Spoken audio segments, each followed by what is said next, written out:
It is a warm welcome to you all. Yes, you are welcome to this webinar entitled the Haqaa2 Quality Assurance Webinar in Online Teaching and Learning, including Assessment. Haqaa means the harmonization of African higher education quality assurance and accreditation. The webinar is organized by the Haqaa Initiative Consortium, which is made up of ANCHOR, the Association of African Universities, DAD, and the Obreo Global, who happens to be the coordinator of the project, which is funded by the European Union Commission, but a brainchild of the African Union Commission, and is being steered within their political partnership. The webinar is organized in the context of the Haqaa initiative. The aim of the webinar is to discuss quality assurance of online teaching and learning, including assessment, as I've said before. In particular, the webinar will look at how the guidance provided at continental, regional, national, and institutional levels translate into practical implementation, and how further support could be provided to institutions and quality assurance agencies to develop this aspect of their work. My name is Dr. Violet Makuku of the Association of African Universities. I'm the Quality Assurance Specialist, the Haqaa Initiative Project Manager, as well as the Workshops Coordinator at the Association. Allow me to introduce to you the panelists whom we have here, but before that, there are other people who belong to the consortium members whom I've enlisted earlier. We have Professor Etienne Ehile from Ivory Coast. He is the Secretary General of the Association of African Universities since September 2012. Before that, he was the president of ex-University de Abobo Ajame, now named Nangua Abrugwa, for 2 terms of 4 years in Ivory Coast. Okay, we also have Apio Okwiri, who is the project manager for Africa at Obreo Global. She has worked as a lead consultant on research and education networks in Eastern and Southern Africa, and as a tuning expert in the Tuning Africa and institutional evaluation expert in Europe Africa Quality Connect under the Joint Africa-EU Partnership. She is a former president of the Erasmus Mundus Association Global. With us, we also have Sarah Lang, who is with the DAAD, and Anna Gova, who is with ANCHOR. We also now go into introducing the people who are going to share with us and push the discussion and the conversation forward. Allow me to start with Professor Florence Lenga at Jomo Kenyatta University of Agriculture and Technology in Kenya. She is also a member of the Haqaa Initiative Task Force for the African Standards and Guidelines for Quality Assurance, which is working to develop a user's guide for the guidelines in order to support their implementation in different contexts. Florence was previously Deputy Commissioner, Secretary in charge of Accreditation and Quality Assurance at the Commission of Higher Education in Kenya. Next is Dr. Simon Ngalomba, who is a lecturer and researcher in the School of Education in the University of Dar es Salaam, Tanzania. He holds a PhD from Kenyatta University. He has diverse practical experience and exposure in the field of quality assurance in education. He has been engaged in a number of research projects, including developing internal quality assurance framework in Tanzania and Tanzanian universities. Furthermore, currently he is working on an e-assessment digital portal to identify lecturers' credentials and research-based publications authenticity. We also have Esther Hidalgo is head of Quality Assurance Department at AQU Catalonia in a Quality Assurance Agency in Spain. She was also the chair of the working group on quality assurance and e-learning, coordinated by the European Association of Quality Assurance in Higher Education between 2016 and 2018. The working group developed the guidance on how the European standards and guidelines for internal and external quality assurance, the European version of the African standards and guidelines could be applied to e-learning. Then last but not least, we have Dr. Stella Appiah from Ghana. Dr. Stella Appiah is the head of the nursing department of the Valley View University. She is responsible for the day-to-day running of the department by assigning courses to faculty, monitoring of faculty, and teaching of students for both face-to-face and online.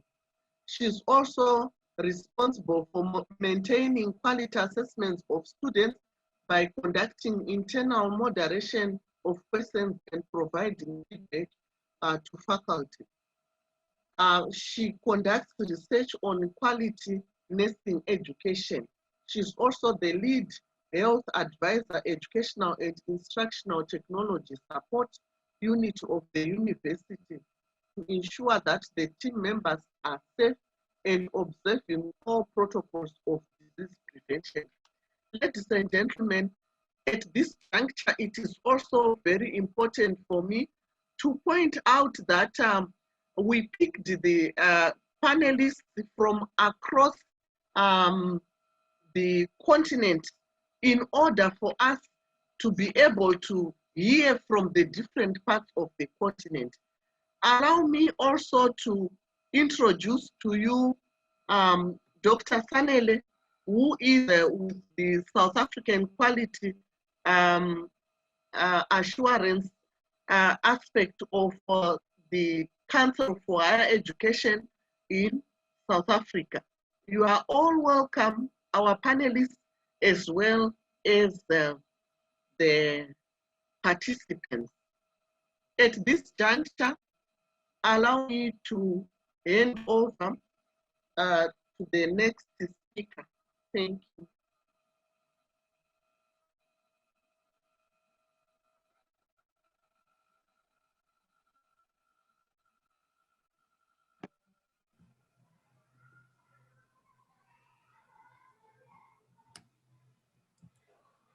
Hello, Appiah. Violet, yes. Sorry for that. In the program, it was Professor Ile. Yes. Everyone, thank you so much for joining us for this meeting. Violet, thank you for the warm introduction. We take this opportunity to take this moment just to discuss, interrogate, and try to chart a way forward for the African continent when it comes to QA and online education. And now Violet has introduced what is a Haqaa. So I'll just mention a few things that we're doing within the Haqaa initiative. This is the phase 2 of the project. Phase 1 took place in 2015 to 2018. So currently we are working on different teams. We have 2 major teams that are focusing on QA and the activities that are happening on QA. And this is the technical working group that is looking at the setup of the African Continental QA Agency. And the second one is the ASGQA Task Force that is currently working on a user's guide and an implementation toolkit for the African standards and guidelines for quality assurance within the continent. This is ASGQA that is going to be a backbone of this webinar, was one of the output of the phase 1 of the project. Now, again, within the Haqaa project, we have two main activities that are trying to ensure that we have quality professionals within our institutions, within our agency. And one is the IQA training, the internal quality assurance training that is being led by our consortium partner, DAD, that is training staff from the agencies and also training staff from the institutions. Currently, we've done 2 cohorts. We are doing, the training is taking place in 4 different cohorts, 2 for Francophone and 2 for Anglophone. And so we are headed towards the 3rd cohort for the training. The other important activity that is taking place, that is being led by one of our consortium partner, ENCA. Anna is present from the moment, and this is the agency reviews and the consultancy visits. That is, we are planning a training for staff of the agencies and consultancies that will be visited within the project. And the training is going to take place on the 14th of June and the 21st of June. And also a 3rd session will be organized later on within the year. Now, related to this, very critical also for the continent is that 2 major activities that are being led by AAU, the Association of African Universities, and this is, as the Association of African University is a coordinator of the continental education strategy for the subcluster of higher education, for the cluster of higher education, and this is, we are coming up with a CESA book series. And also, currently we are running an event series, we're calling it the CESA in Focus, that is focusing on the subclusters within the higher education cluster of the CESA agenda for the continent. And we are going to have our next event on the 10th of June. Now, critically, this webinar comes at a critical point. So we take this opportunity to interrogate and try to discuss and share ideas and also come up with a way forward for the continent. So thank you for joining us, and please feel free to ask questions, feel free to comment, and feel free to, you are the practitioners, and we are very happy to have you to share also with you the project outputs. Thank you so much, Violet. Thank you, Apio. Over to you, Professor Eile. Thank you. The Secretary General of the Association of African Universities.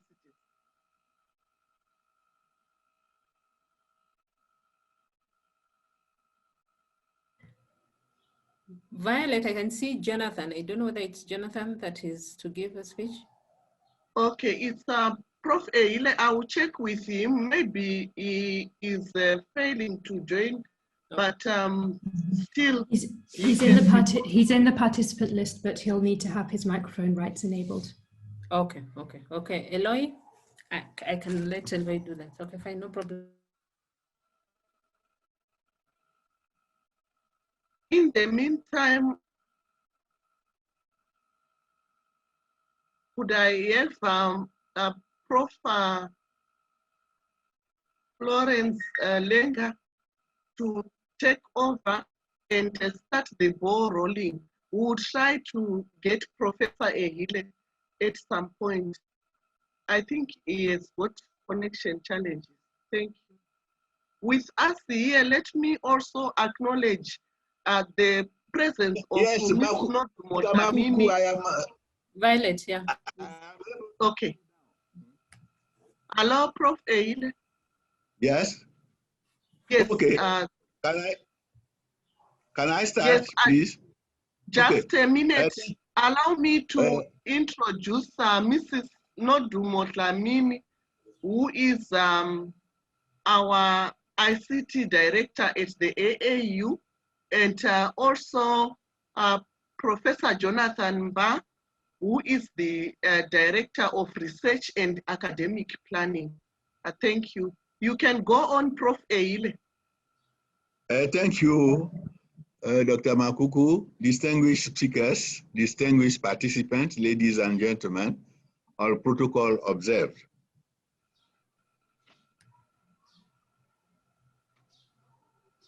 Allow me to follow suit with my predecessors and welcome you all to the current webinar session, which is part of Haqaa2 Webinar series, the third one. The webinar is being rolled out in the Haqaa2 initiative to enable us to take stock at a continental level some of the success stories as well as challenges of quality assurance in online UDL teaching and learning. This is also meant to check the interplay between internal quality assurance and external quality assurance during the COVID-19 pandemic outbreak higher education environment. As AAU, this gathering is also another appropriate important occasion to highlight the existing Haqaa initiative support documents, which include the African Standards and Guidelines for Quality Assurance and the African Quality Rating Mechanism for Self-Improvement. These tools need to be known and broadly shared in the framework of Haqaa2 in whatever activity we undertake. Finally, today's event gives the Haqaa Initiative Consortium the opportunity to understand the associated at continental level and the kind of assistance or support that may be required as issues of the written policies. The way they are being implemented will be examined to check on alignment. On this note, ladies and gentlemen, I wish us for fruitful discussion and successful Haqaa2 webinar. Thank you.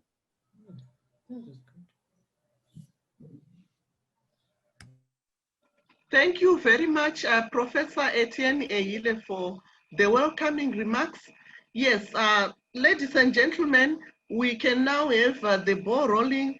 I hand over to Professor Florence Lenka, who is going to coordinate the session as well as the question and answer session. Over to you, Prof. Thank you, Violet. I welcome all the participants, the audience, our members who have joined us in this forum. And I would advocate that as we go along, please do not hesitate to send in your comments or questions through the chat function. I would want to start off with the panelists straight away.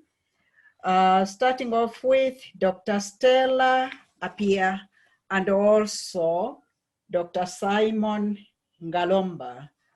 My first question to the two of you, because you come from higher education institutions, is at least each one of you within just a few minutes to briefly outline the measures your institution has put in place to ensure the quality of online education. Let's start with Dr. Appiah. Thank you very much. Good afternoon, everybody.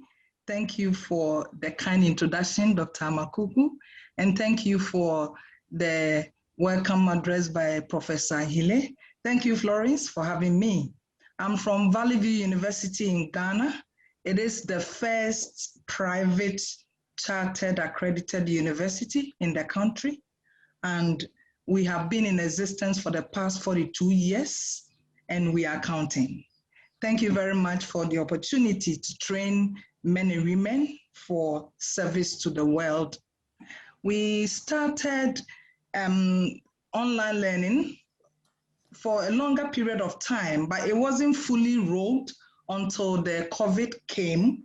And we made sure that the university put structures in place to ensure quality delivery to our students around the country and even beyond, because the Valley View University serves other countries, Nigeria and Cameroon and others. And so we started with administrative support. The university ensured that structures were in place, and so a whole committee was set up to ensure that the content and all other events surrounding the online learning was effective and had been in place. And so the Valley View University, to ensure quality, has developed a framework, which is a policy which was not there before the COVID, policy to guide the activities of online education. The university, to ensure that faculty, students are also doing the right thing to promote quality, are trained consistently, because as you learn more, then you are able to get improved. And so students are trained, faculty are trained to ensure that the content that are put there will be of standard. Also, faculty are encouraged to at least put up content that students are able to be familiar, students are able to become friendly. And so these are some of the measures. We also train our freshers, freshmen and women who come to the university to be able to become conversant with the system so that they don't become frustrated, because whether we like it or not, online learning has come to stay. And so we also ensure that at least 2 courses are taken mandatory by all students online, so that they will always get in tune with the system as it moves. We have also established a whole unit, or let's say directorate, headed by a professor, to ensure that quality measures are followed. And our quality assurance unit of the university is not resting at all, always evaluating students' content that is put out, the assessment modalities that are done, so that students will be able to get what they have paid for in terms of, delivery of content. We also make sure that our online activities are not interrupted. And so internet services, power supply have all been beefed up so that we don't have power cuts. We have standby generators.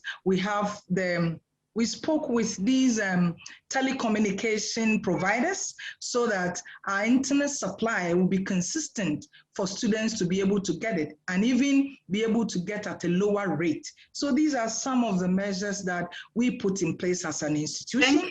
Thank you, Dr. Thank you very much. Let's have Dr. Galomba now give us his outline about the online quality education in University of Dar es Salaam. Thank you. Okay, thank you, Prof.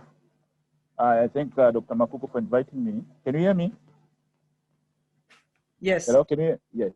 Yeah. I'm from Tanzania. So before I embark on your question, maybe I should give a brief overview of the higher education in Tanzania. As you may be aware that Tanzania used to be the socialist country following the famous 1967 Arusha Declaration, where all major means of production were nationalized, including education institutions, private institutions, and tend to be public institutions. And under that socialist policy, all educational activities and institutions were under government reserve. So no any private institution was allowed during the Ujamaa or socialist policy.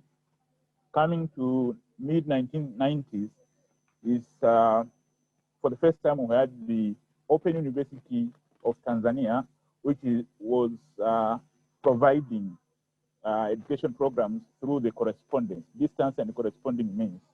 And coming from 1995, it's only when the government allowed the private sector and private institutions to come on board and establish universities, and where we can have the private universities in place.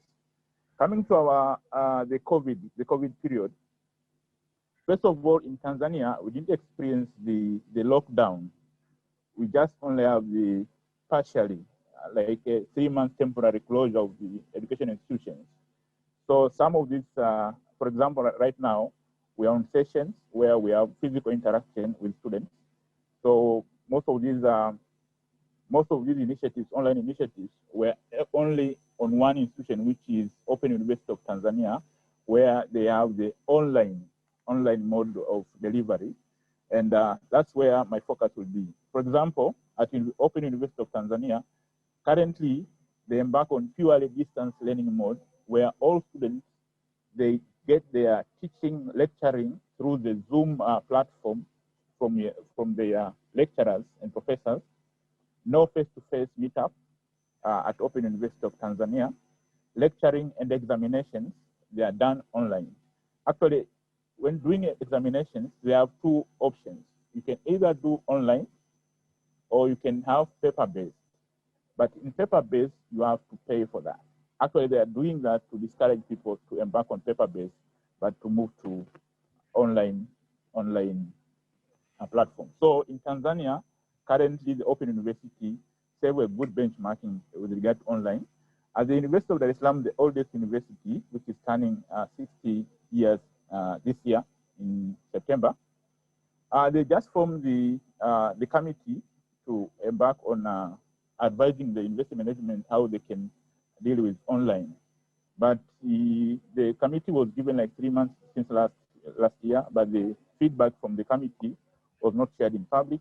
So at University of Dar es Salaam, what they have selected a few postgraduate studies programs. For example, one on which I participate in teaching is called Postgraduate Diploma in Education, where we normally teach through online, and students, they are supposed to come on campus during the examination period for 2 weeks. But normally, the teaching and learning process is done through the online means. Thank you, Prof. Thank you. Thank you so much, Dr. Ngaliba.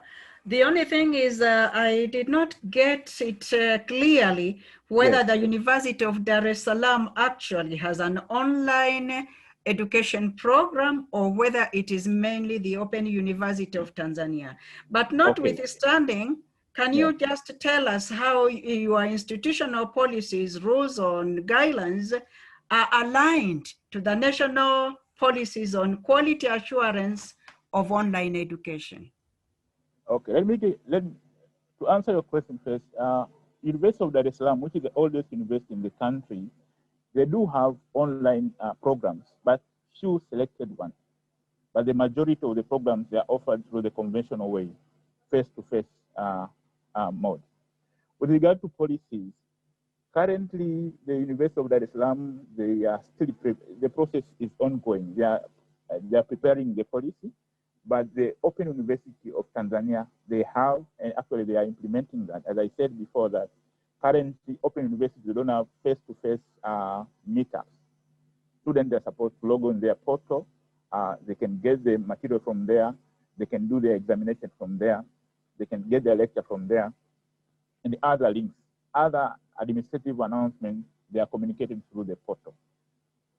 Okay, thank you. Now back to you, Dr. Appiah. Tell us also your institutional policies, rules, and regulations, and how they are aligned to your national policies in Ghana on quality assurance of online education.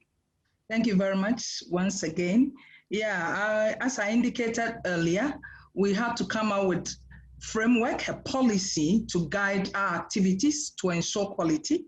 And good enough, the Ghana Tertiary Education Commission, GTEC, came up with areas to ensure that we are delivering quality, and that is appropriateness, availability, accessibility, affordability, and user-friendly. And these are the guidelines of our policy on online education. And so it's consistent with that of GTEC.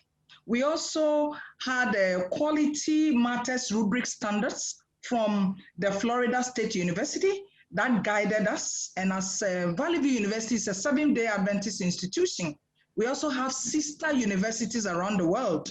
And so that have been running online learning for years. And so we drew inspiration from them, from Adventist International Institute of Learning at the Philippines. We also had from the Andrews University in the US. And so in all, our policies and rules and regulations on online learning conforms to that of GenTech and international world so that our quality assurance can be maintained. Thank you very much. Thank you. Now, my next question following that, Dr. Appiah, in the operationalization of your institutional and national standards, is there any reference or incorporation to the ASG QA? And if so, how has this been achieved? Thank you once again. Yeah, if you look at the ASQA, we looked at the standard 8. The standard 8, specifically of the African Standards for Guidelines of Quality Assurance in higher education, where we talk about teaching and learning and assessment. And in fact, we look at teaching flexibility.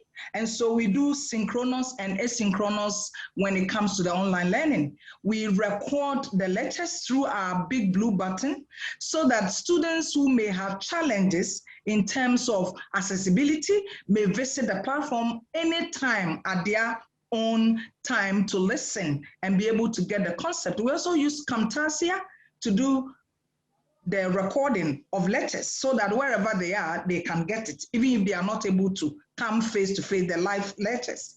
We also ensure that we offer students flexibility in terms of assessment. We do continuous assessment where assignments are put so that the students handle them and then post them to us asynchronously.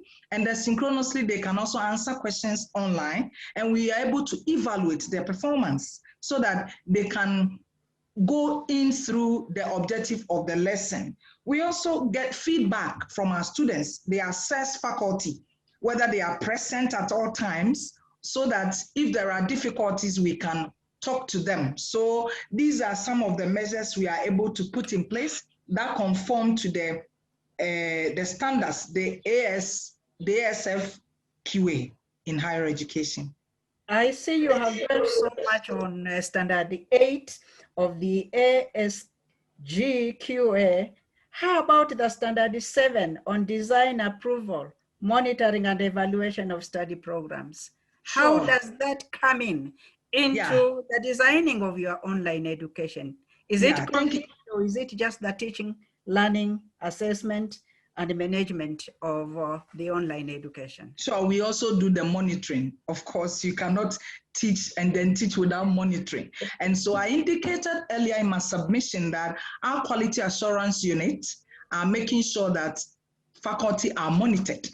And even HODs, heads of departments, deans are all given access to the platform of every faculty so that whilst you are teaching, I'm able to log on to follow you on what you are doing, so that the material you are delivering and whatever will be able to monitor to see whether you are doing the right thing or not.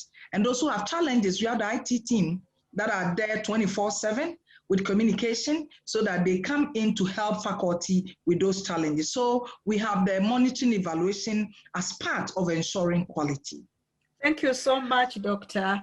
Appiah. Now I move on first and foremost to Dr. Nene. Dr. Nene, in the case of the Council for Higher Education in your country, how has the Council incorporated standards and guidelines on online education into institutional quality audits? And how are these aligned to those of the ASG and the QA? I hope I'm not very fast in my question. Dr. Nene. Well, thank you very much, Prof. Colleagues, where I am, it is afternoon, so I'm going to say good afternoon. And maybe you raise up your voice a bit so that we can be able to hear you well. I'm not sure if I'm audible now, Prof. Okay. Okay. So the CHE is a statutory body established by the Higher Education Act of 1997. And this act provides for a specific mandate of the CHE, and that is to be the quality assurance body responsible for higher education in South Africa.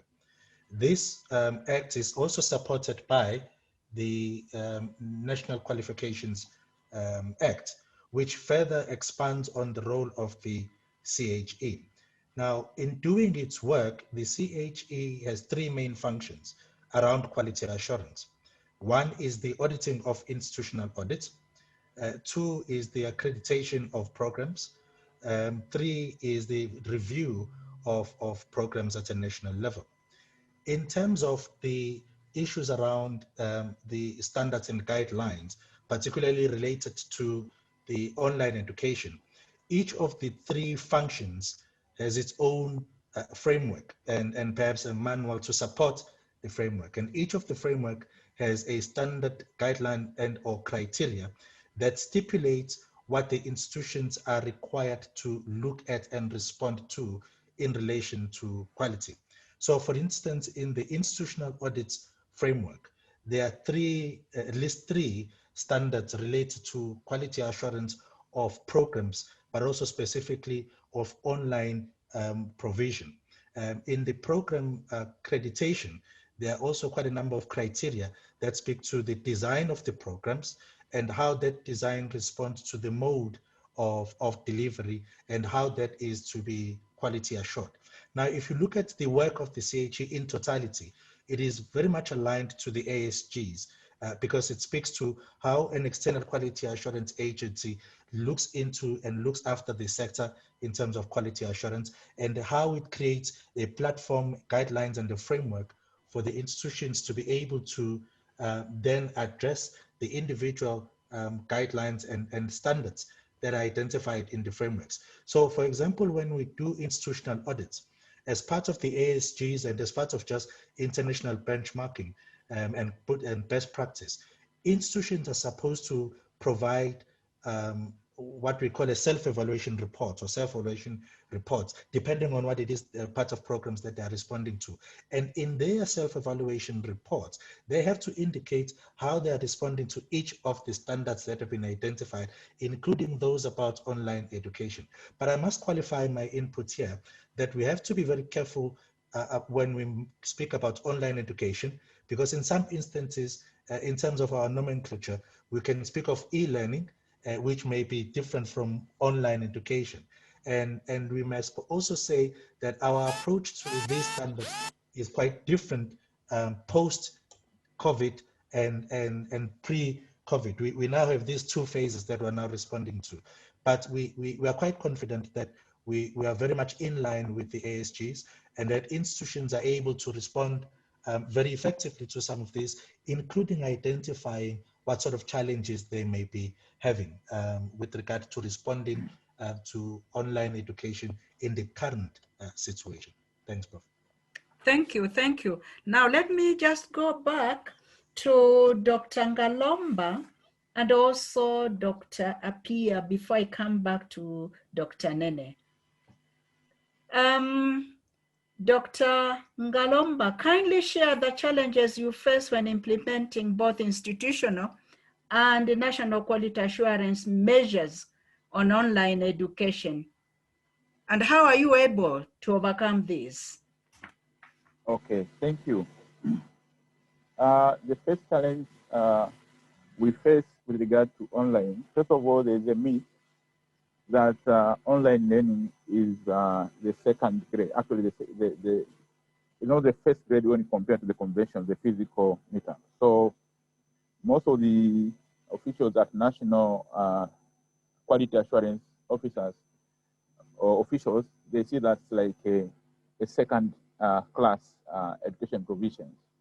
With regard to the guidelines, for example, in their guideline way back 2013, the way they've structured does not include the online way of assessment. Actually, they stick on the conventional way where the physical meetups is encouraged, in the TCU guideline of 2013. Another challenge is that the technological challenges. As you might be aware that higher education institutions, especially universities, they are underfunded in terms of the fund from the treasury, the national treasury. So when it comes to modern technological equipment and facilities, we're well equipped with regard to that particular facilities and in terms of physical facilities and the human resources. For example, in the labor market, it's very difficult to attract IT personnel in public institutions compared to the corporate world. So in terms of the salary and fringe benefit is going to get from the public university compared to the corporate. Another challenge is that the political will of the government, for example, especially in Africa, to create jobs. For example, you know, the issue of technological advancement means that some of the people, they are going to lose their job. The technology, they are going, I mean, is going to replace some of the opportunities, job opportunities for potential, in quotation, potential voters. So some of these politicians, they are not happy with that arrangement because in other countries, for example, they feel that some of these universities, it is a platform, it is an avenue to give opportunities for their potential voters to get jobs. So maybe from the national level, they are not ready to allocate a lot of money to procure modern technological equipment because there's a likelihood that that technology is going to be replaced by replace those job opportunities to their potential voters. The same applies to university at institutional level.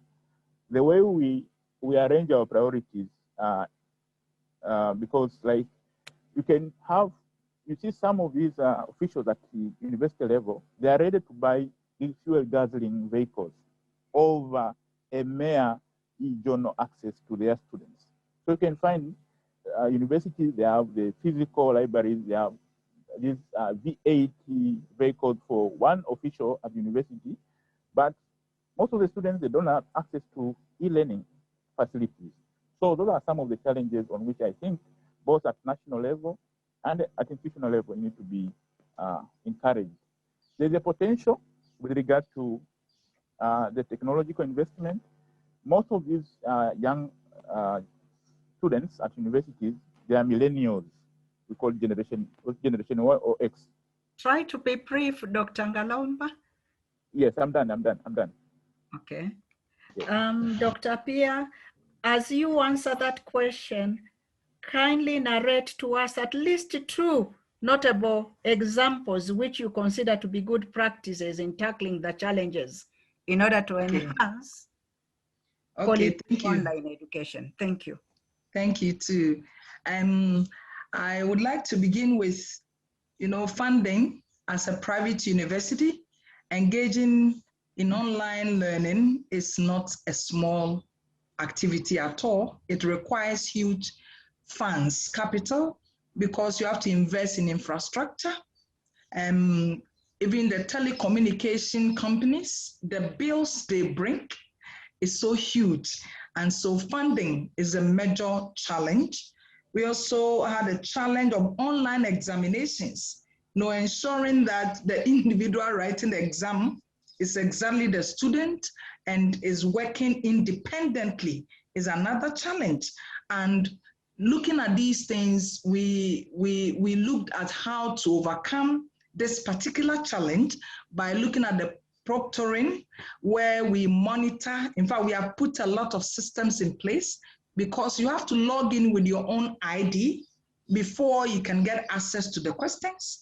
And the questions are set such that individuals will not have similar questions. So we have question banks to be able to do about 100 or 50 randomizations so that my questions are different from yours. We heard in the air that some were grouping at places to answer questions, but they themselves were also attesting to the fact that the time limits were so strict, such that if you want to go and do group work or sit somewhere to search, navigate apart from your place, you cannot enter. So these are some of the measures we put in place. So if you leave or you go out of the Moodle to go and search for answers, by the time you come, you cannot log in and your time will be out. And so these were some of the measures we put in place to ensure that you stay within the focus. We're also strict with the nature of the questions, thinking out of the box so that you don't just copy anything. So the structure of the question itself was also another means by which we used to. Another major challenge was the digital divide, where one there's unequal access at the same time.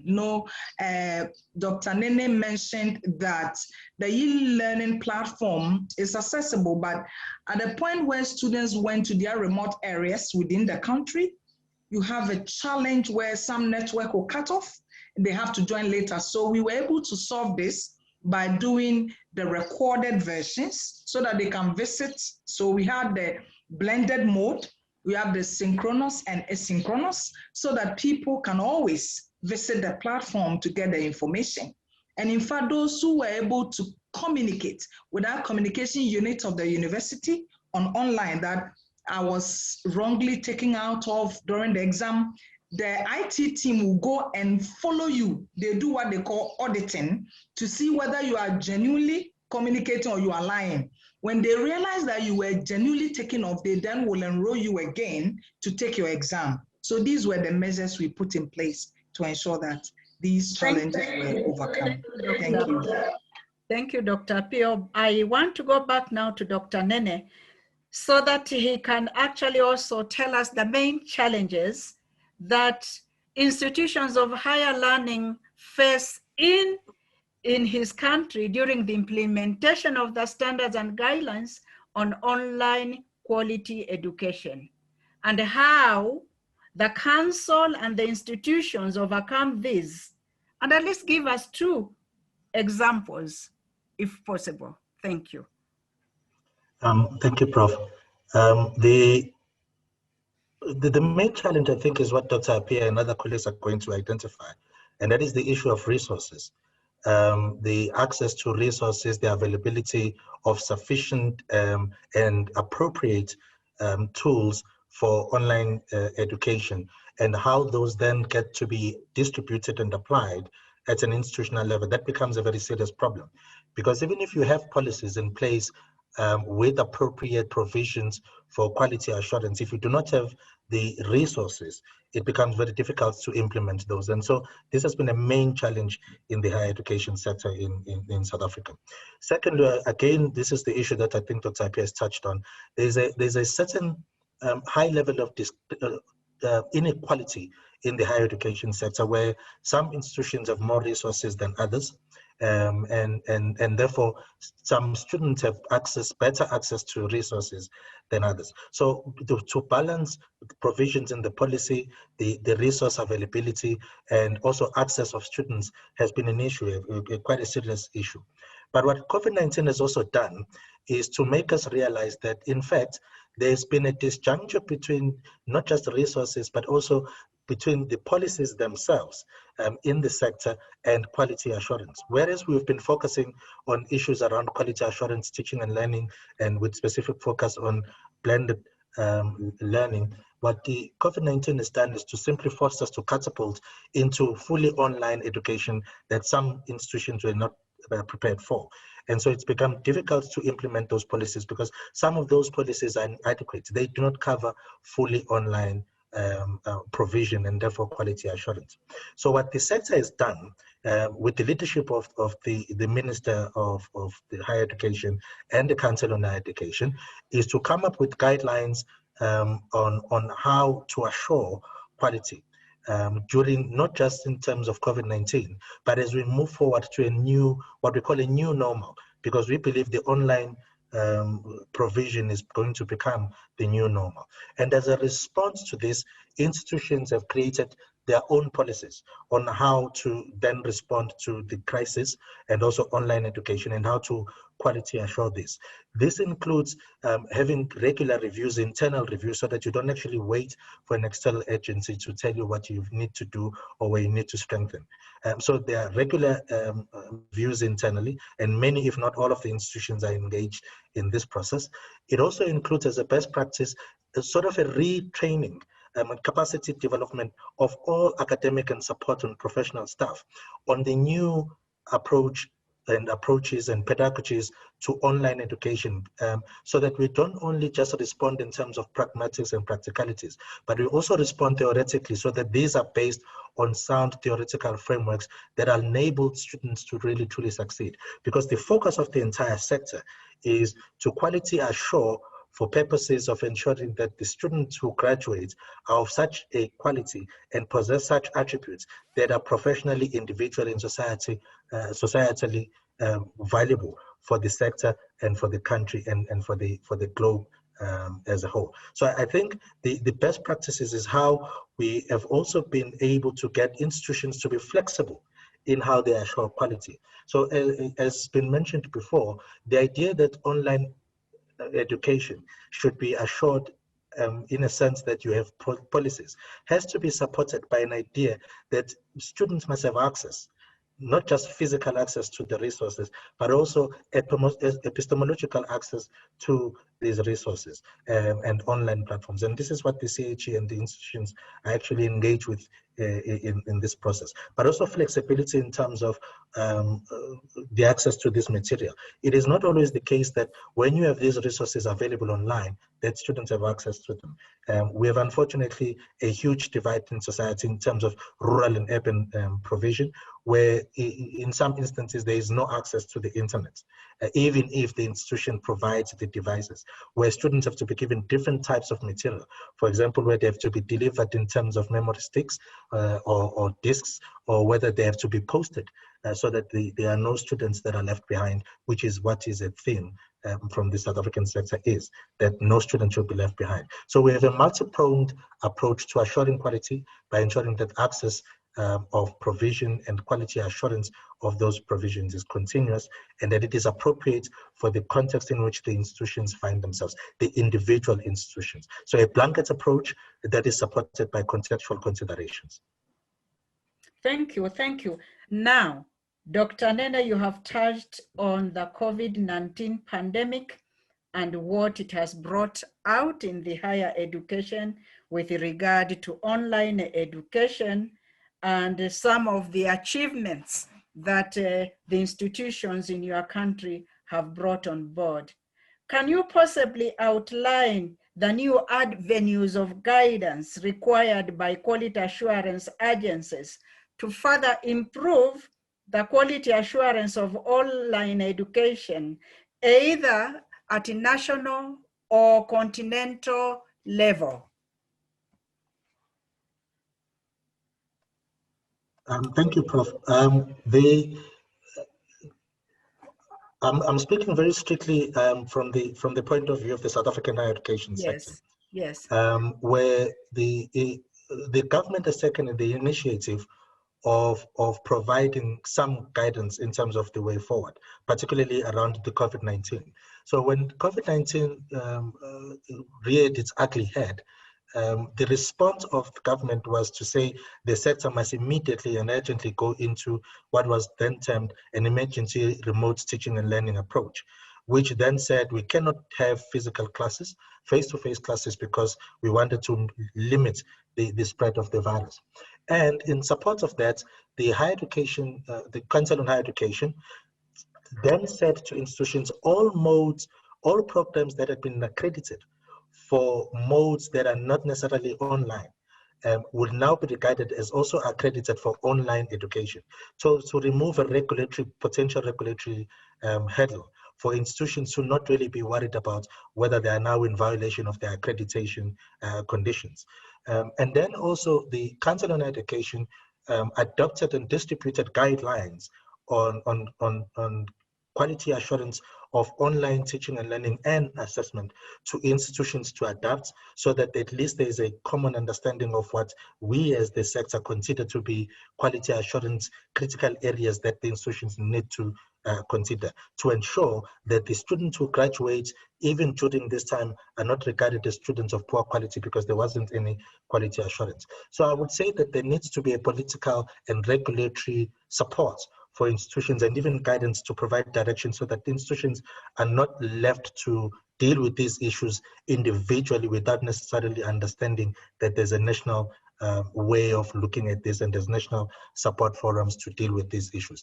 At a continental level, I believe the ASGs provide some guidance, but I would also go back to a standard 8 of the ASGs, which I think has been touched upon, and I think maybe it's a favorite standard of ours. And that is to say, perhaps we could look at whether to strengthen that standard such that it is also specific around online education, the same way that it is very specific on open distance learning education.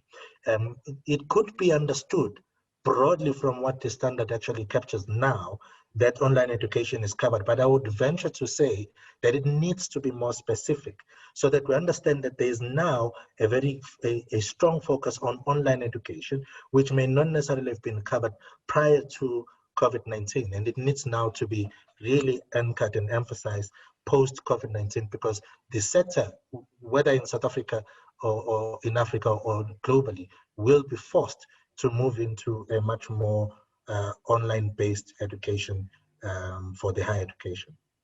Thanks, Prof. Thank you, Dr. Nene. I come back now to Dr. Ngalomba and Dr. Appiah. What new measures has your institution introduced to align the changes that were brought about by COVID-19 pandemic in the teaching and learning environment during online education? Okay, thank you, Prof. There are some measures which have been instituted by the Open University of Tanzania. As I said before, currently the Open University, they embark on a purely online mode where students, they do their program purely online. There are some students scattered all over the globe, some from Oman, others in Europe, others in the US. They are doing their programs through that mode, which was not the case prior to the COVID crisis. And another thing is, as I say, lecturing, examination, they are purely done through the online mode. The challenge could be the nature of our classes is that we have massification of students. So to check the authenticity of their identity while they are doing through the online mode, it's a challenge to most of these universities, especially the University of Open University of Tanzania. Let me give a practical example, because currently I'm pursuing Bachelor of Laws from the Open University of Tanzania. There are other initiatives, actually it's not institutional based, but it is from the students themselves. Instead of meeting physically, we have WhatsApp group, we have the other platform online where after lectures, we do meet and discuss through the online mode compared to the previous where you need to meet physically. So there's the measures, both institutional based, but also out of the institutions where students, they can meet and discuss some of the issues which was lectured by the professors through the online mode, regardless of their geographical boundaries. Some, they are from other countries, from other continents. We discuss about the topic together through the online mode, like WhatsApp and other means. Thank you.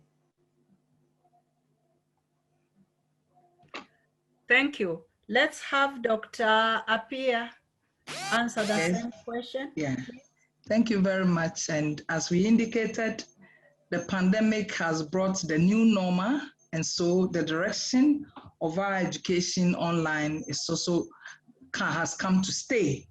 At the Valley View University,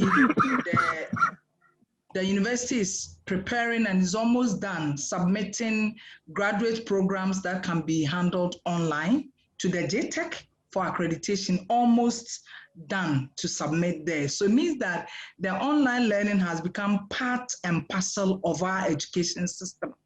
Our students are also now aware that some part of their assessment are done online. For example, the just ended semester, we had a hybrid where mid-semester was done online.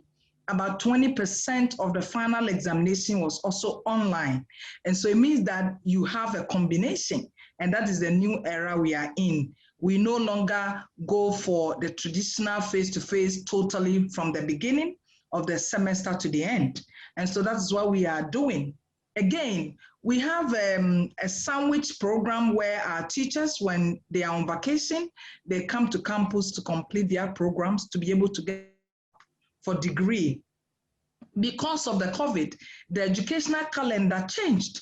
And this educational calendar that changed meant that the teachers, at the time that they were supposed to be on campus to complete their education, were also teaching the basic schools.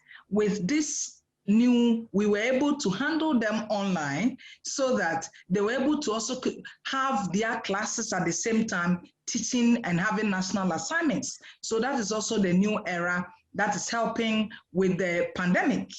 We also have team teaching.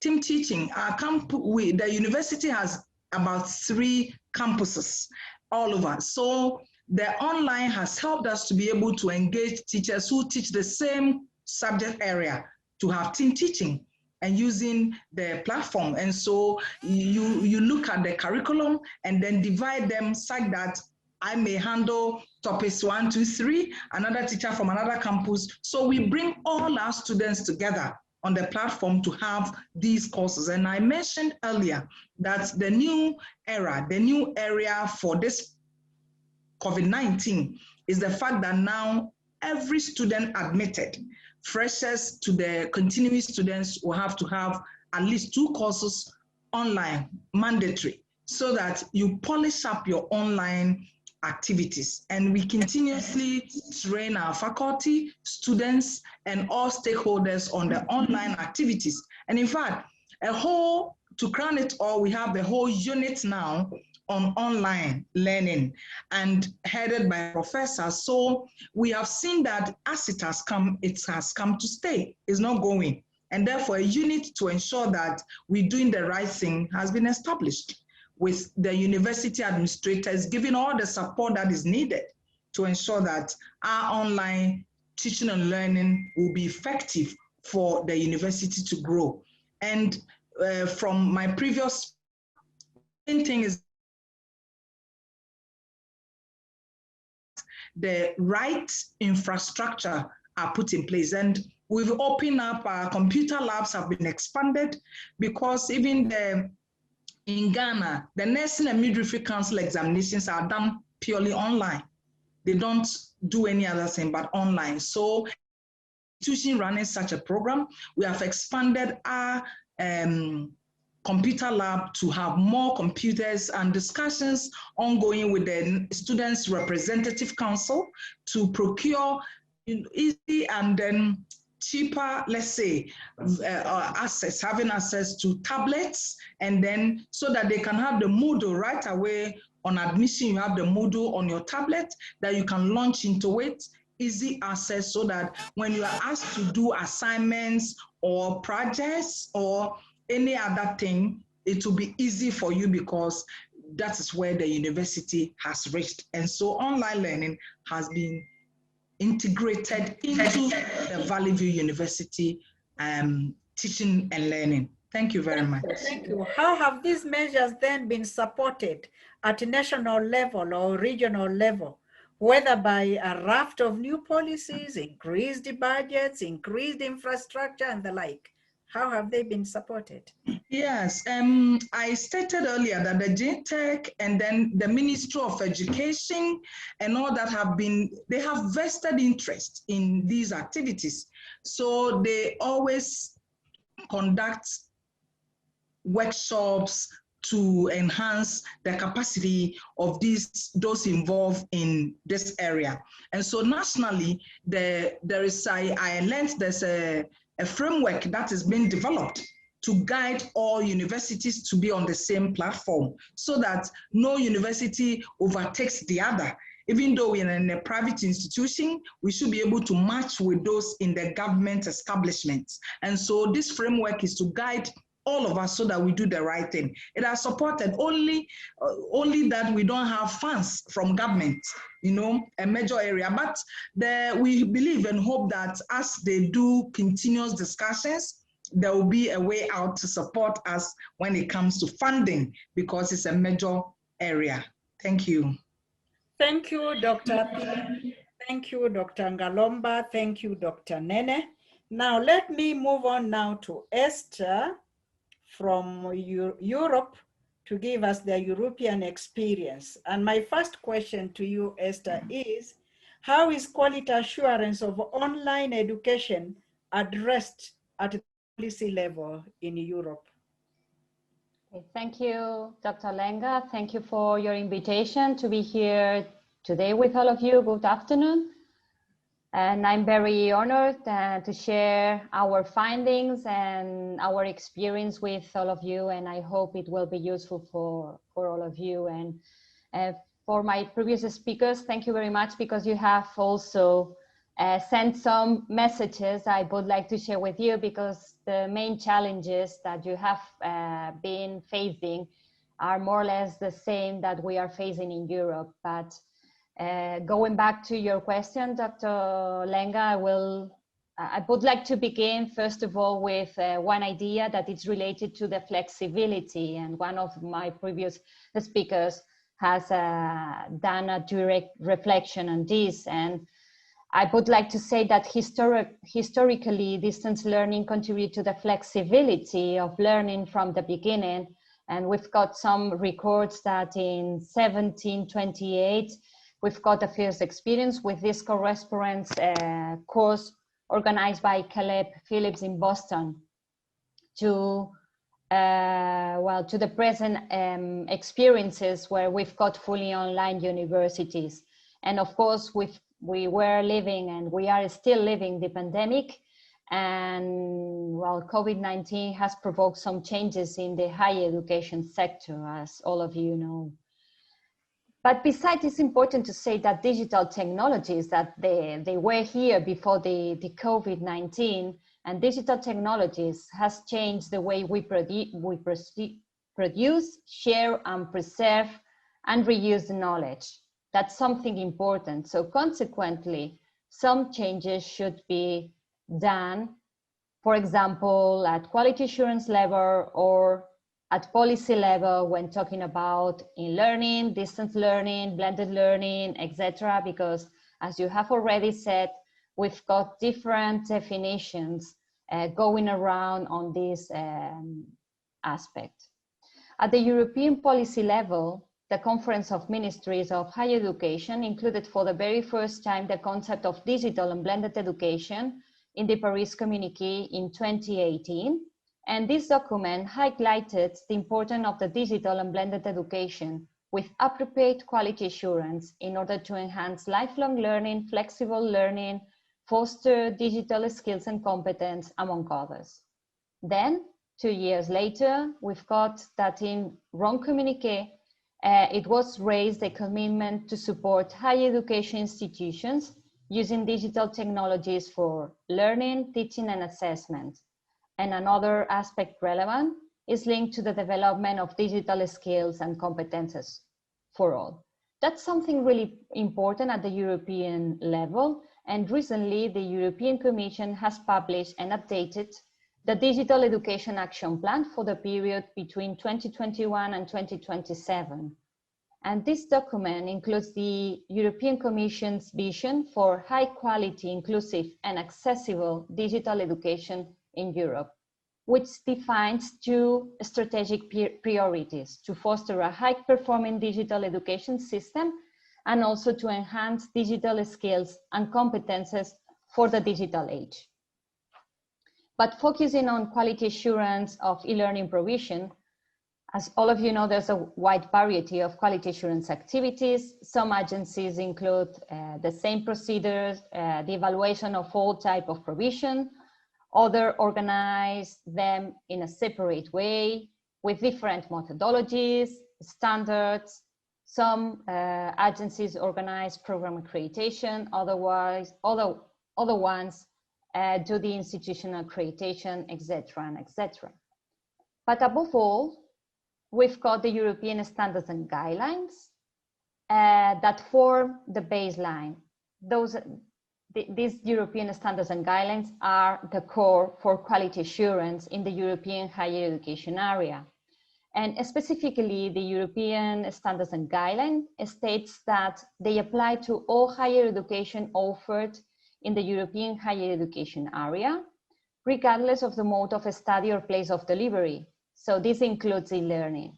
And there's another important element there that says that all types of e-learning should be considered, as well as all phases included in a learning process, which includes the assessment that, as my previous colleagues has already said, this is a really relevant issue, the assessment. European standards and guidelines are an excellent document to guide on quality assurance under different perspectives, but there was a necessity for an appropriate interpretation for using them under the e-learning perspective. So as our presenter has already said before, ENQA launched a working group between 2016 and 2018 that analyzes that the European standards and guidelines. So that the group agreed that European standards and guidelines are equally applicable to all modes of teaching and learning. And that's something really, really important to say. And the main output that it's the document Considerations for Quality Assurance of Provision that it's openly published at ENQA's website, provides some recommendations to quality assurance agency in order to improve their methodologies, while higher education institutions can also have more information there in order to know how to adapt their internal quality assurance system to guarantee the teaching and learning process. But if we focus on national criteria, we have to accept that not all of the national criteria can be adequate to measure the quality of e-learning provision. For example, we've got some criteria related to the ratio of staff-student ratio, square meter per student, dropout rate, etc. So maybe we have to look at them and see if they are applicable to e-learning. ENQA's working group report can support institutional reflections because the challenge is to understand what is the good student experience in e-learning. We do not have to forget this idea. We need to provide a good experience to all the learners. And finally, what makes education of high quality or low quality? I would say that it's not the mode of delivery, because e-learning should be understood as a neutral value. Thank you, Esther. But I still need to ask you a few more questions, even though you have given us quite a brief. We note that you have been involved in the ENQA Working Group 8 on quality assurance of e-learning. We would want you to briefly share with us the findings of the group specifically, because I know there are a raft of guidelines that you gave or guidance needed for assuring the quality of online education. If you don't mind, just very briefly. I know there are quite a number. Yeah, I put highlights. Maybe I can say the top 3 or top 5 elements that are the most relevant ones. I would say that they have already been said before with the previous speakers. So I'm really happy that the worries, well, maybe I'm not happy because of the worries, but we are in the same, or we are listening the same music. So that's something good. And the first element, I would say that what is the most important thing? You know that in the European higher education area, there's something really important for us, which is the student-centered learning. And we've got a special standard that it's linked to student-centered learning, teaching and assessment. And that's something really, really important. Because I think that it was Professor Nene that was commenting before. It is really important to have a really good instructional design, because it is important to guarantee that students or learners are going to achieve the pretended or the design learning outcomes, okay? So that's something important. And institutions should bear in mind that digitizing content alone does not lead automatically to a successful educational setting. So maybe there should be something behind, and we have to think about which are the best activities in order to guarantee these learning outcomes. It is also really important, the e-assessment. The worries that also Dr. Appiah, sorry if I have pronounced wrongly, has already said, and it's important to include protective measures to guarantee that learner authentication and work authorship is warranted. Student support, it's something really important. You have already mentioned. Students should have this tutoring pedagogically and technological and also administrative elements should be covered and should be adapted to the e-learning environment. So once again, probably the mechanisms that are already working in a face-to-face way of doing things is not going to be the proper one in an online education. Teaching staff, it's something very, very important. It should be skilled and well supported. And we are talking about from the pedagogical and technological sides. So that's something important too. If I may add something more to policy, for quality assurance, institutions also should analyze their overall strategy and see if e-learning is embedded there. If not, probably they have to adapt something or revise something or check if it's included in their daily life. Ethical and legal considerations are important. We are talking about protection data, intellectual property rights. We were talking before about materials. That's something important. We have to protect the authors of those materials. And from the external perspective, the external quality assurance perspective, I would say that quality assurance agencies should be flexible. They should design methodologies, way of doing things that permit the inclusion of new modes of teaching and learning. So that's something important. So quality assurance agencies should be also innovative in a way. And they could include a specific criteria, indicators, guidelines, frameworks. And finally, also from the external perspective, I would highlight the aspects related to the peer review. We need experts with expertise in e-learning, and they should be trained also. So we need to have more experts on the field of e-learning. That's something important. Otherwise, we are going to provide not appropriate feedback to institutions. Thank you. Thank you very much. My next question, now that you touched on some of the challenges and you said some were similar to what the other speakers have said, my last question then to you would that you briefly share with us the experience Europe has had on internal quality assurance in times of COVID-19 in the recent past.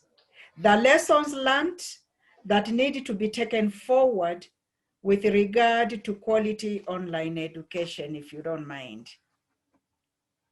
Okay, yeah, I can explain which is the situation and how our system, I'm representing Catalonia, this is a region of Spain, but I would say that what it has been happening in our region, it could be comparable to the rest of the country or to other countries in Europe. Of course, in our system, we've got one fully online university, which is the Open University in Catalonia, which is really well known around Europe. And it was a really good partner because they teach to other institutions and providing some guidance on how to adapt the internal quality assurance system and so on. What was the strategy in our region? First of all, and my Dr. Nene has already said, we have to bear in mind that we were in an exceptional period, this exceptional remote teaching. So we were flexible here. We cannot ask more to higher education institutions because professors were working really hard in order to adapt everything to an online format. And there was something behind, but it was really important, that was to safeguarding the students' rights. So that was something important for the higher education system in the country. Having said that, the institutions tried to adapt their the programs. There was a special focus on the teaching and learning process. There was also a special focus on training professors very quickly on how to adapt their syllabus, their activities, etc. We have to say that, well, in general, in Catalonia, the institutions are working with Moodle and also with Blackboard, so they have to adapt everything to that virtual learning environment. And we ask very specifically to have an appropriate public information for students. It was really important to inform them what are going to be the activities, how they are going to be how they are going to be organized, etc., etc. So that's something very important. Also, in relation with student support, there was also support to students, especially to that ones that didn't have computers and so on. So some higher education institutions were providing some devices to students, or etc.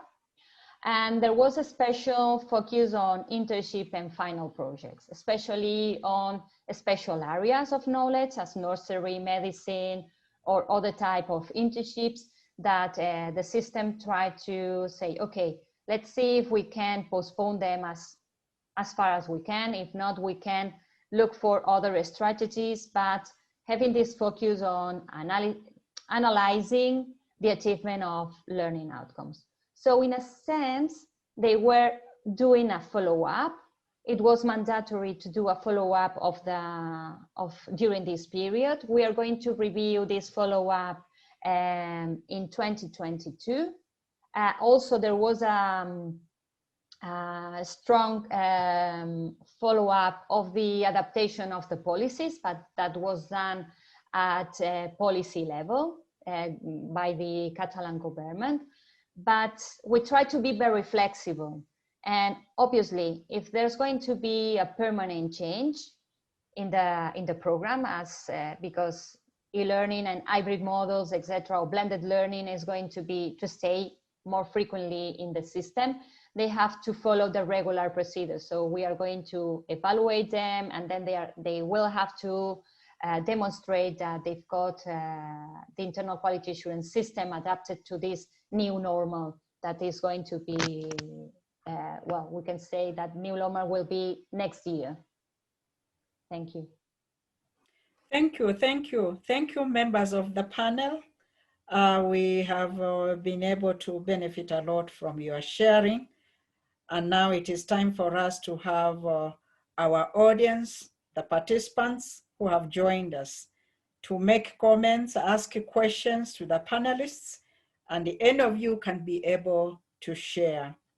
And I encourage the members of the forum who have joined us to send in your comments or questions through the chat channel or chat function. But as we wait for the members of the forum to submit their questions, we have a few of the members who have already sent their questions to us. And I would want to start asking this question to Dr. Nene, who is from the Council of Higher Education in South Africa. For a long time, online education, online qualifications, so to speak, were perceived to be from diploma mills and considered to be of poor quality compared to face-to-face or even blended learning. How then can we instill within our countries, within the continental region, that actually online learning and the qualifications therefrom are actually acceptable? I would want us to have some response from Dr. Nene. Thank you. Thank you very much, Prof. This is quite an interesting question. I would say we're at a stage in the higher education sector globally where such questions would unfortunately be nullified by the environment that we find ourselves in, where the advancement in technology means that we can now do things around quality assurance of the online qualifications that we couldn't do perhaps 10 or 15 years ago. For example, we can now find ways, as Dr. Appiah actually outlined, of ensuring first that the person who's taking the assessment is the right person, and that there's minimal cheating taking place, and that there is the security around the assessment itself, such that the students who are being assessed can be proud and can be viewed as having been properly assessed using standards and guidelines that are of such quality that they are comparable to face-to-face assessment and provision.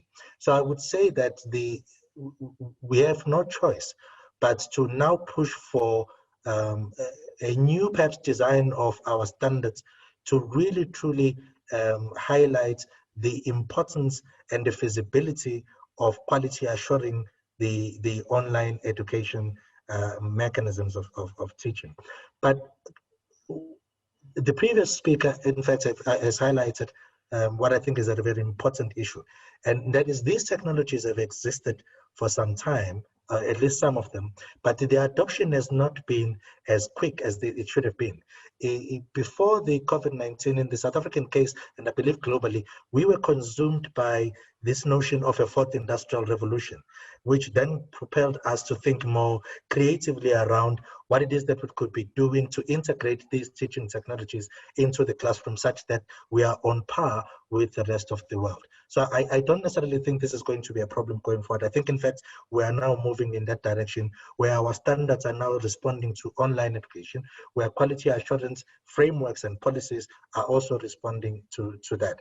Those who are not necessarily keeping up with this would not, in my view, be because of an ideological resistance to this. It would be simply because of access to technologies that enable them to really be on par with online technologies.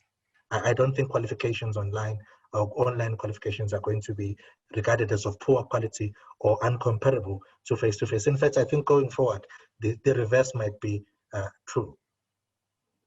Thank you, Dr. Nene. Now we go to Dr. Ngalomba. The assessment procedures of online teaching are difficult. Are there any specific strategies that can make it effective? Dr. Ngalomba.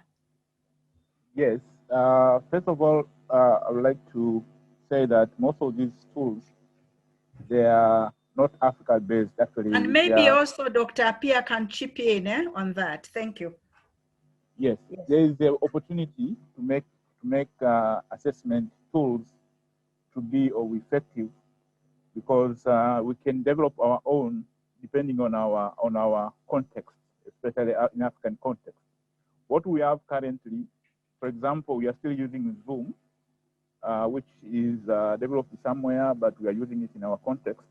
But also, there is the opportunity to use the technology, because as you might be aware, most of our students are coming from rural areas. Some of them, they don't have internet. So the technology can provide the text-based solution where the lecturer or the professor, instead of using the internet, can use a text-based modality where you can send the information with regard to the code to the normal cell phones. Also, the issue of, I do appreciate, okay, we have the recorded lecture. Yes, that is okay, because that will provide even to those people who don't have internet for sometimes in a day, they can go back and visit and revisit, and they can replay the recorded lecture. One thing I wanted to say is that the issue of M&E, the evaluation. Currently, at our university, we are having the evaluation tool, which is administered towards the end of the semester, where after 17 weeks, then the students are getting opportunity to evaluate their lecturers with regard to the teaching and learning process. But the trend is, I think we can copy it from the corporate or to from the tourism sector. I think we are aware of the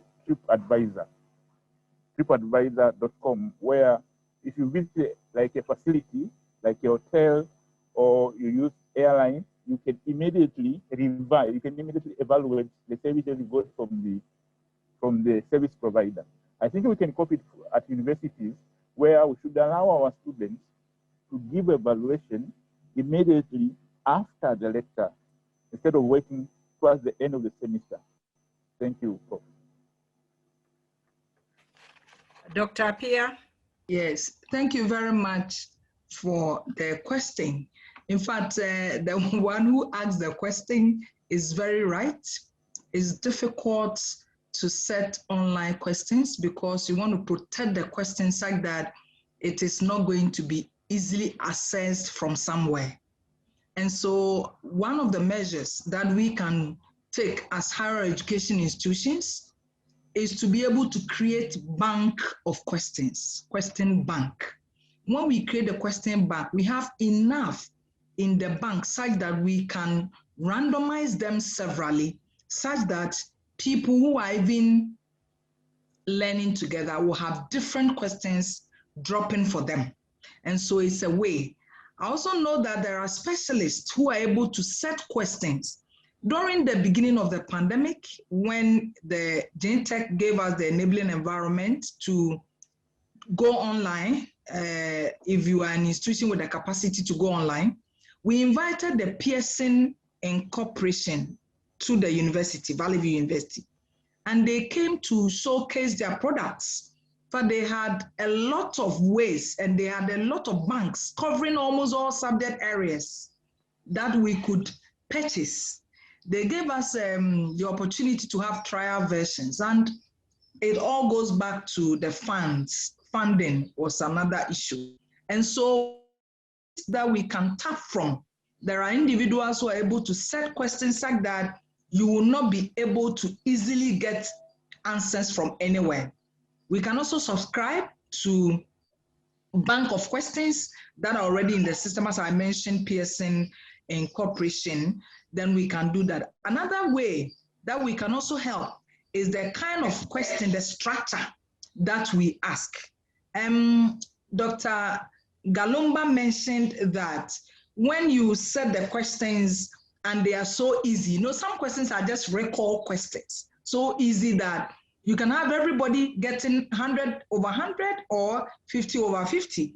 The questions should be the ones that can stimulate the individual's critical thinking ability to be able to apply. So higher order questions are encouraged. It's difficult, but we need to spend time to have that exercise alone. Institutions can do that. You can call experts together. Within a week or two, we can come up with questions, different questions, and put them together to be able to help. Because the major problem of people not believing in online learning is the fact that they think people can easily cheat, people can easily go away. Another measure we can put to protect the questions that have been put online. So that, you know, as we do this, the students we are teaching, we want them to also become innovative.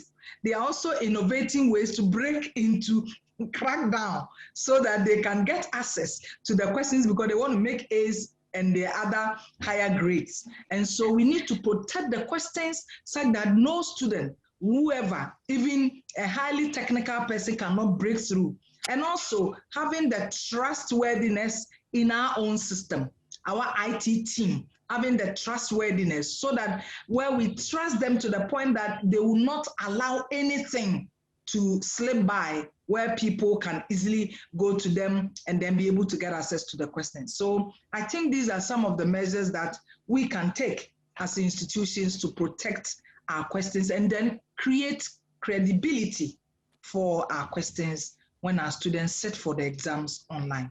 Thank you. We do congratulate you, Dr. Appiah and Dr. Ngalomba, because your institutions seem to have empowered online teaching and learning by building capacity, both human and also infrastructure. But the question is, what is the attitude of the facilitators and students? Do they embrace this? Okay, Pick it and then, oh, sorry. And then on top of that, why I'm asking wait. that question also is, please take note, online teaching, for those who are committed, the loading is heavy on the teacher, and also the time involvement, private time involvement on the learner? Then go ahead and respond. Thank you. Hello, Prof. Yes, Simon here. Hello, I'm through, yes. Yes. As I said before, that if you take the profile of most of the students in these institutions, they are in their 20s, 30s. They are millennials. They are digital natives. The perception towards the digital online way of learning is positive in the sense that they are, actually, they are conversant with this digital platform. With regard to lecturers, there's a mixed perception towards the digital online way of learning. But I think we need to conduct a study, for example, in our institution, maybe to include even the management, or officials. How do they perceive the online? Because for me, I think it's a platform. Actually, it will reduce the workload to professors because they don't have to go there. They can sit in at their comfort zone, and then they can teach hundreds of students or thousands of students. And actually, they can utilize the rest of their time to do other like research-based activities or something. I think we cannot avoid having the online mode in our generation, especially during the COVID and post-COVID period. So online learning is here to stay. We need to embrace that. Thank you. Okay, thank you. Now I would want to ask Esther a question that has just been sent in by participants. Do you have examples of some specific tools that can be used to monitor and evaluate the quality of e-learning?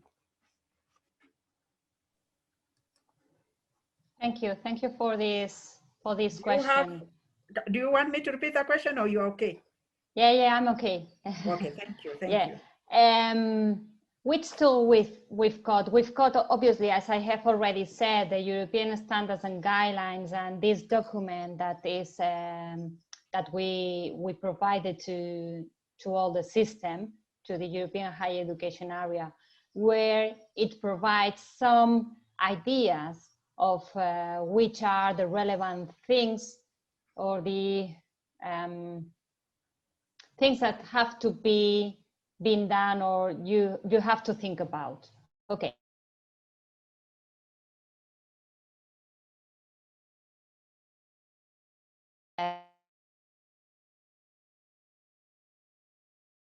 Translate those standards, those considerations into more practical guidance for the designing and the assessment of the design of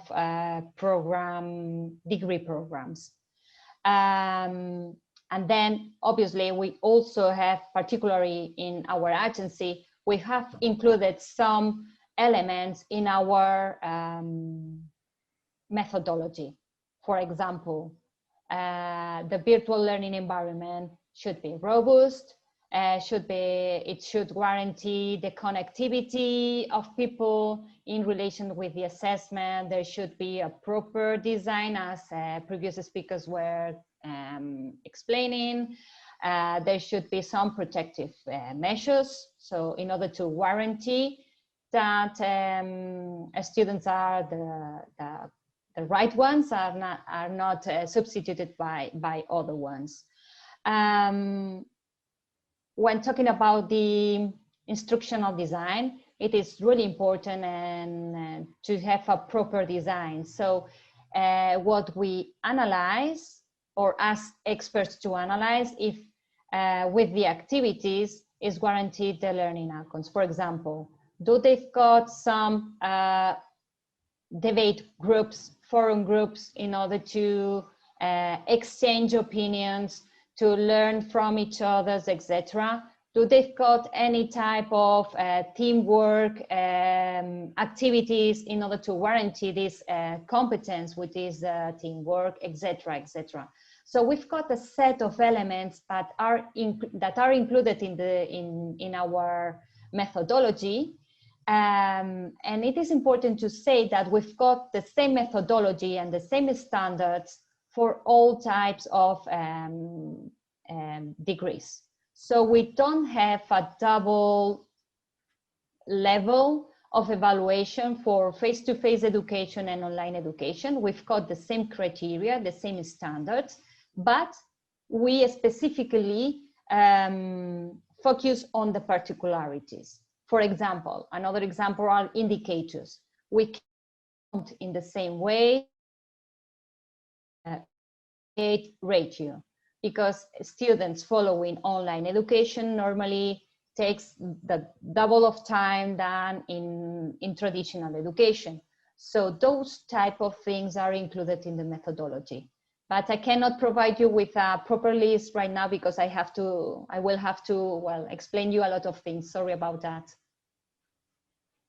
Thank you, Esther. It's understandable. I think they have also been given the website where they can get the detailed document of the report that the group worked on from EU ENCA.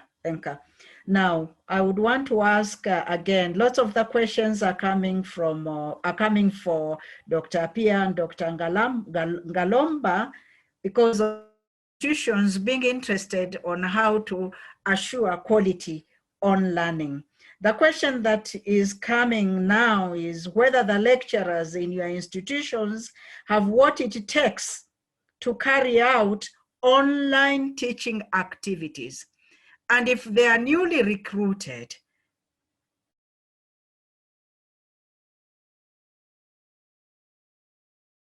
how long does that process take? Thank you. Thank you very much.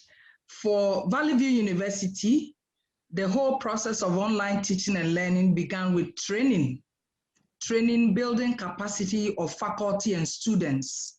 And so the e-learning team trained faculty consistently throughout and then developed manual. We have a manual on e-learning. And anytime you can visit the manual to know what is expected of you, how to upload your notes, how to upload all your materials, how to upload your questions, your assignments and all that. So the manual is there.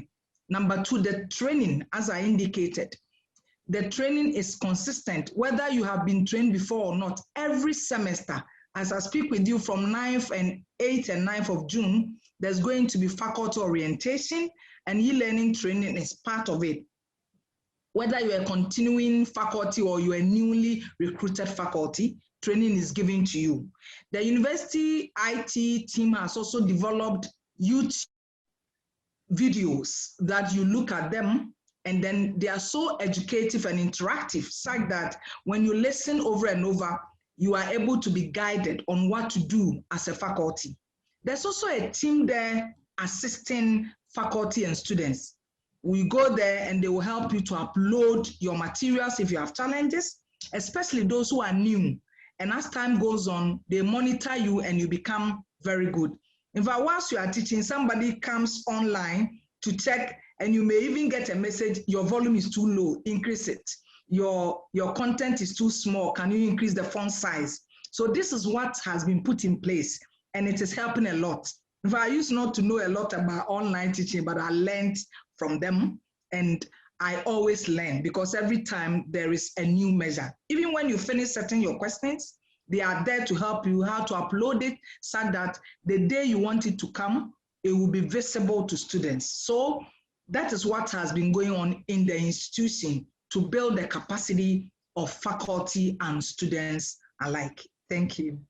Thank you so much. Dr. Ngalomba, would you want to add something? Yes, Prof. From university I'm working with is that the online training is a must all faculties and administrative staff, where whether you are continuing or the new entrants, you are supposed to undergo the training on online teaching and learning. Students also, they are given training during their orientation week. When they report for their university education, they are given orientation. Also, there's links provided to students and faculty where they can access some help anytime if they wish to do so. There's also the round-the-clock support, 24/7 support services, where if you are stuck, then you can give a call or you can drop a message through the WhatsApp group where you can get assistance anytime, regardless of where you come from. So at least, yes, it is promising that we have that in place. However, that is not uniform across the country, because there are some universities, especially the conventional one, they just proceed with what they are doing. They are still embarking on the conventional way. Some of their staff, they are not trained to do the online training, especially here in Tanzania. Thank you. Thank you. From my end, I don't seem to have any more questions, unless I have missed some. And I think I have tried as much as possible to get as many of the questions as possible. Thank you, Dr. Apia. Thank you, Dr. Ngalomba. Sorry about that pronunciation. Thank you, Dr. Nene. And thank you, Esther, for sharing your experiences with us.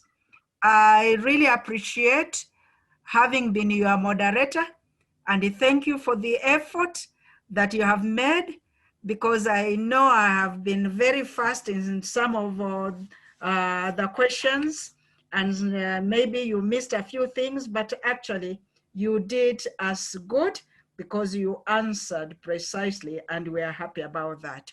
To our audience, these proceedings have been recorded and they will be available sometime in the near future. Meanwhile, I would want to hand over this meeting to Professor Ehile, the Secretary General of AAU, to give us his closing remarks. Thank you very much.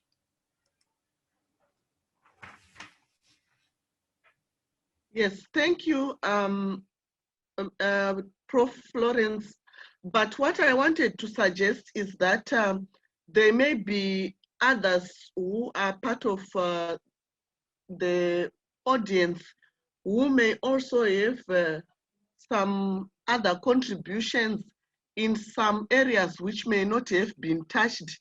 We could read the chat panel since we still have a few more minutes, and then if there are issues coming up, we could deal with them. Dr. Makuku, I have been actually engaging myself with the chat, public chat. Right. As they came in, we were noting down with my colleagues, and I was addressing those questions also. And looking at the question and answer public chat, I believe we have exhausted, unless somebody prompts me that I've left out some. Most of them actually are very good comments coming from the audience, and even responses from our own panelists. And I thought we cannot read all these comments because they are quite a number, and they are very good indeed and enriching, and they could actually be compiled together in the written documents for publication and publicizing to the audience. Unless otherwise advised, I think we are very much so. I think Prof. Ehile can go ahead and give the closing remarks. Prof. Ehile.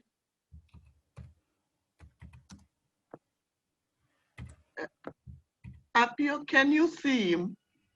I think he needs to have his microphone rights enabled. It's okay. Let me enable it again. I'm trying to check on Prof. Ehile, please, so that.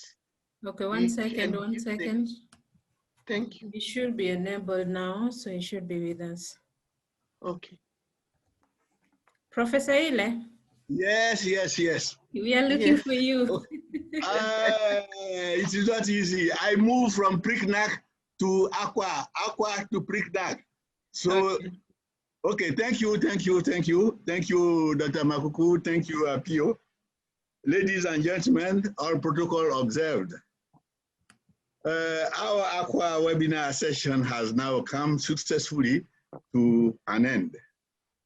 I would like to thank our wonderful panelists once again for having given us more insight in quality assurance online teaching and learning, as well as sharing the various initiatives to keep the respective institutions' door open during COVID-19 pandemic.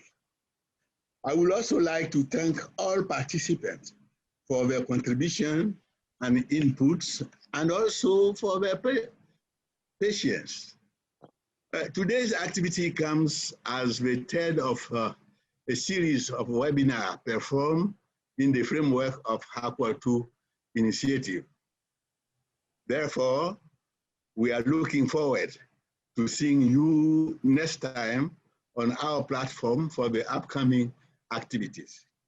I will finally like to seize this opportunity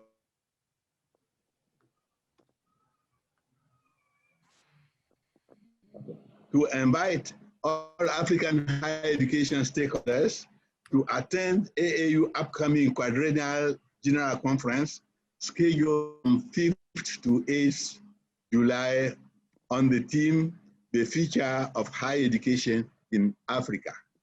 On this note, ladies and gentlemen, I would like to once again thank you very much for your kind attention.